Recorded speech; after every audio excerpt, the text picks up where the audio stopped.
Hi there. So you want to learn a little bit more about technical indicators and how they can help you make more informed trading decisions?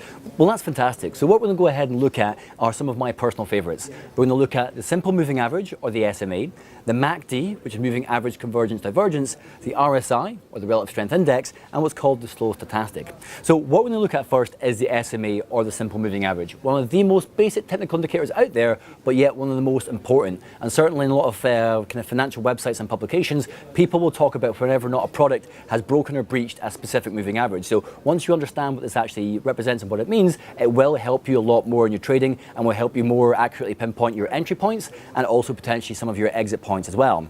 So first of all, let's look at the SMA, and you select the SMA by selecting overlays and then going to simple SMA, which is a simple moving average. It will then come up with asking you if you want to change it from the default. As default, the moving average is set to 5. I personally quite like a 21-day or period moving average and a 55-period moving average combined, okay? And I'll explain why that's the case in just a second. So I'm personally going to change that and make that 21. And what this line kind of represents is it's drawing an average line throughout the whole charting package there itself, and it takes the last 21 closing prices, then draws a dot. Then it moves forward one other period, draws another point at the last 21 days until you get this nice line that goes all the way throughout the chart action itself. If the price is trading above the moving average, then things are bullish and you're in an uptrend. If things are trading below the moving average, as they are right here, then things are more bearish or they're moving downwards. There's two ways how you can basically utilize a moving average with your trading. First of all, you might notice here that it kind of acts almost as a kind of a support and resistance line as it moves along here. Let's find some nice examples. So along here, you've actually see the moving average and it's working as a kind of a support level. When it drops down to the moving average, buyers then come back in and the price then gets propped up. And then as you can see here, you've got evidence that there is resistance, which is the opposite. So when the price has been increasing, it then stops like it hits a ceiling, and then people start selling off. And it's a very, very useful tool to utilize. It helps you identify, are you in an uptrend? And also it helps you identify if things have then suddenly changed. For example, when we break above the moving average right here, as you can see then, there is quite a big upswing up higher in price. And that's something that you guys at home can take advantage of. What many traders like to do as well is they like to operate a dual moving average crossover, and by that we're adding two moving averages onto the price chart at the same time. It's very, very easy to go ahead and do that. You just simply click SMA again, and I'm just going to change this to a 55-period moving average. So what we've actually got here is a short-term moving average and a long-term moving average on the screen there combined, and there's actually buying and selling signals generated by this. Basically, you've got the short-term moving average crossing the longer-term moving average, and that's actually your buying signal. And then you can see the price action increases quite substantially after that. And then we've got an example of a selling signal right here, where you can see that the shorter-term moving average has crossed the longer-term moving average, and then as you can see there, the price has in fact dropped down in value there quite substantially. So there's quite some interesting techniques you can utilize. You can either use the moving average as a support or resistance, and you can either trade it in that particular direction, or you can wait until it closes or breaks the moving average and utilize that as a trading engine there as well. So if it closes above the moving average, that can be seen to be bullish. If it trades below the moving average, that can be seen to be bearish. Or you can add two moving averages there, and when you get the crossovers, things look quite good there. So if you get a crossover as we do right here, that's a buying signal, or a crossover over here, that is a selling signal as well. So let's go ahead and move the moving averages away from here and have a look at another one of my technical indicators that I really am a big fan of, which is the MACD, or moving average convergence divergence. And you add that on there very easily by just going to studies and then selecting the MACD. MACD is incredibly useful. What the MACD consists of is a series of red and white ribbons, which when they actually cross over, they provide you buying and selling signals. And they're very, very useful over a whole variety of different time frames. As we can see here on the actual chart, if I just go ahead and add a cursor on here, when we actually get these crossovers from white to red, that is a selling signal. From red to white, that is a buying signal. And you can see this matches up very, very nicely. So we've got a selling signal right there. As you can see there, that was very quickly followed by a selling signal in the price action.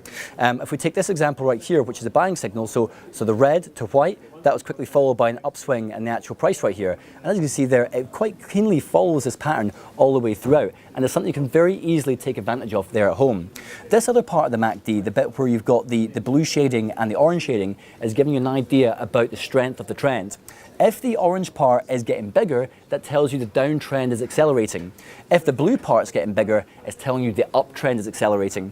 And when you actually see these begin to move back down to what's called the zero line, which is this level that's right here in the middle where it says 0, that's giving you an early warning signal of that MACD crossover. For you guys at home, because it's an introductory video, the main element of the MACD is when you've got the white ribbon turning into red, that's a selling signal. The red ribbon turning into white, that is a buying signal. But remember, these are best utilized in conjunction with basic support and resistance principles. So the next indicator we're going to look at is called the RSI, or the Relative Strength Index.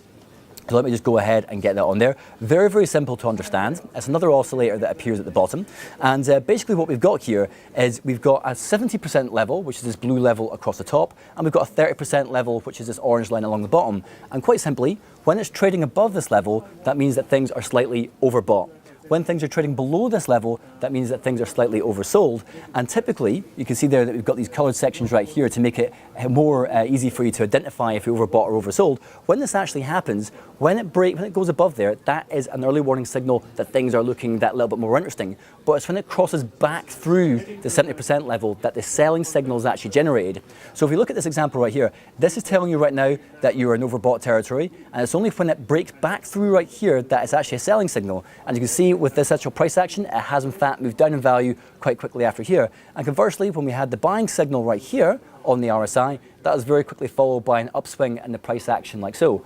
Dead simple to understand. Anybody at home can go ahead and do it. So if we look at another technical indicator, and the last one for this video, it's called the Stochastic, and it kind of works very similar to a MACD and an RSI combined. So if I just remove the RSI from there, and we get Stochastic on there, and you can see there that we're pretty much using the default settings for these technical indicators. The only ones that I choose to play about with are the moving averages, but it depends what type of trading you're doing. But a lot of these other technical indicators, such as the MACD, the RSI, the Stochastics, I mainly utilize the default settings, and they're certainly the best ones for you guys at home to get to grips with. So the Stochastic works very, very similar to the MACD and RSI combined. You've got this level here at 80% in blue and a level at 20% in orange. And when the Stochastics are trading below that, that's telling you that things are oversold. Once again, when they're trading above the level, that means that they're overbought. But it's very important to realize that it's only once the Stochastic levels break back through those levels that the buying and selling signals are actually generated. And what we can actually see right here, so we're overbought right here, then the sell signal generated here, very quickly followed by a move down. And if we move to this section right here, so it's gone into oversold territory, so I told you it's slightly overdone, but it's only when it breaks back through the level there that the buying signal has been generated. And many clients and customers like to utilize the MACD and the RSI together, or the RSI and the Stochastics together. And moving averages can obviously be utilized on top of the price charts as well.